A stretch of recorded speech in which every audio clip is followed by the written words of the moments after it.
This is San Diego News Daily. I'm Marianne Kushi. Let's get right into your top local stories. We begin with the funeral procession to honor La Mesa police officer Lauren Craven.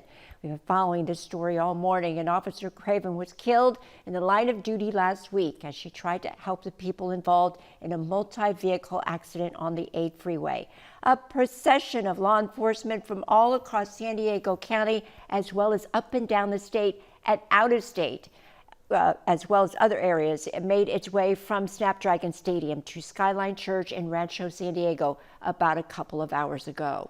Hundreds more in attendance. Many of them were part of the law enforcement procession that began at Snapdragon Stadium. They arrived escorting Officer Craven's flag-draped casket to the church, where right now family, friends, and loved ones are paying their final respects.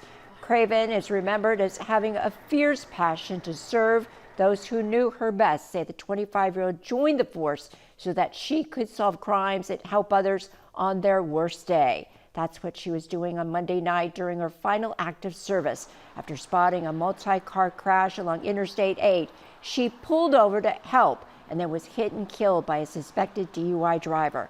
This morning, as firefighters from both San Miguel Fire and La Mesa Fire raised a flag in her honor, law enforcement throughout the county vowed to not only honor her, but ensure that her memory lives on.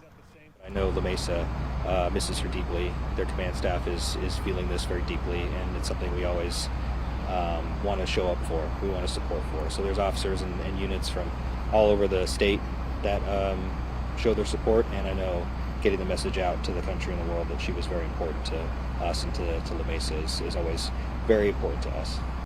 All La Mesa city offices are now back open after being closed this morning for the service.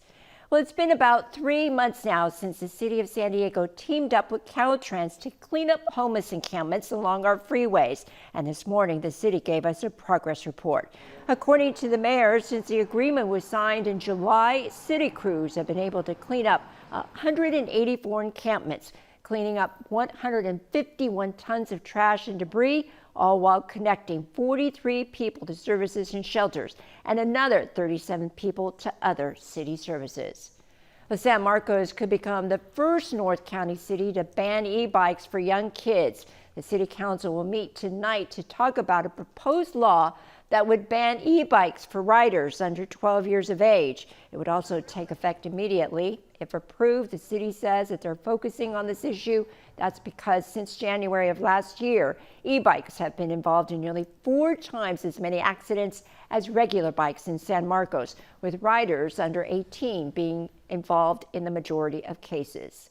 Fleet Week San Diego has canceled most of this year's events because of the government shutdown. We've got video to show you from last year's Family Day.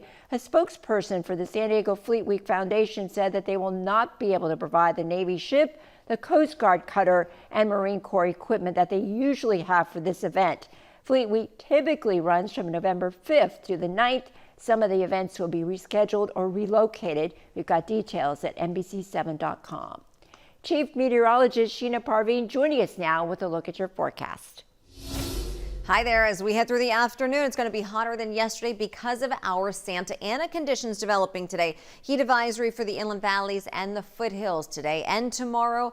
Unseasonably hot today by about 10 degrees. Inland valleys will be around 90 this afternoon. For the coast, around 80. Beaches, mid-70s. Mountains, mid-70s with a gusty east wind. That's that Santa Ana wind. Could gust near 35 miles per hour in the mountains, maybe even isolated 45 mile per hour wind gusts. Deserts will be in the low 90s. It'll be even hotter as we head into tomorrow. Elevated fire threat for the next few days because of these Santa Ana conditions. It's going to be very dry.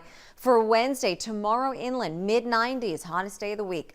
Thursday around 90, Friday will be around 80. So our conditions, our Santa Ana conditions will start to back off a little bit Thursday and then coming to an end just in time for your Halloween. The coast tomorrow mid 80s, Thursday around 80, and then Friday we're back in the mid to low 70s just in time for Halloween. Will be cooler and much better weather for the trick-or-treaters. Your 10-day forecast coming up.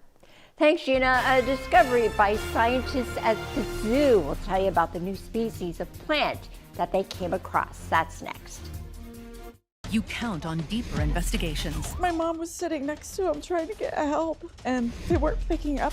You count on getting a response. You count on a committed team looking out for you. How are you feeling when you're talking to the guy who may have taken your sister's money? In 2 languages. ¿Cuál es su opinión sobre estos casos, maestra? You count on results. I so appreciate you guys for helping me out. And getting answers. How concerned are you? Extremely. This is NBC 7 and Telemundo 20 investigates and responds. Only on NBC 7 and Telemundo 20. This is San Diego News Daily. I'm Marianne Kushi. Welcome back. San Diego City Council members will consider a water rate hike again today. You might remember that they talked about it last month, but after so much backlash, they delayed that vote. The plan at the time called for increasing water rates by 63% over the next 4 years. Wastewater rates would jump by 31% over the same period. Supporters of the hike say the money's needed because of the increased cost of importing water and planning for the future of the system. At the time, council members said that they wanted more research done before a vote was taken to see if there's a more acceptable rate increase. Researchers at the San Diego Zoo have discovered a new species of plant during a routine inventory of the zoo's palm collection. Workers spotted a new plant in the zoo's Fern Canyon. They identified it as a dainty bamboo palm, which possesses distinct bamboo-like stems that are each topped with a number of feather-like leaves. When in bloom, the male flowers are bright yellow, and then they turn black as they dry up. The San Diego Zoo is home to more than 700,000 individual plants. This is Fina. She's a little dinosaur tonight. She's so soft. Oh, are you gonna shake hands? Thank you. Well, families at San Diego's Ronald McDonald House got some Halloween healing with help from the folks at the Helen Woodward Animal Center. The center brought its pet encounter therapy pets, in costume, of course, to meet the kids. Yesterday evening, the pet program is founded on the belief that animals can have a tremendous impact on the human spirit. My son is waiting for a heart transplant, so it's very busy between myself and dad, trying to find things for her to do, and this was awesome for her. I got some time with her alone, myself, and finally stepped away from the hospital to enjoy some time with her and make it special. It was fun, and I liked petting the doggies, and everything's fine. We all need the distraction, we all need love, and animals definitely give us all the love. Pet staff and a group of dedicated volunteers partner with a variety of certified therapy animals to provide this service. With Chief Meteorologist Sheena Parveen, we'll have a look at your weather right after this.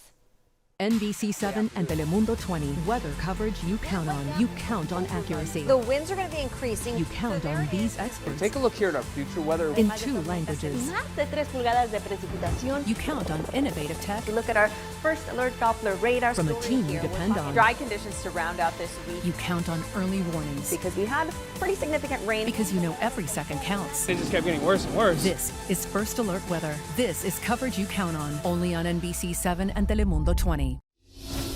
Hi there, I'm NBC 7 meteorologist Sheena Parveen. For today, we have Santa Ana winds. That's going to develop today and for the next few days. Fire threat is going to be elevated, and we also have a heat advisory for the inland valleys and foothills today and tomorrow. So there's the heat advisory.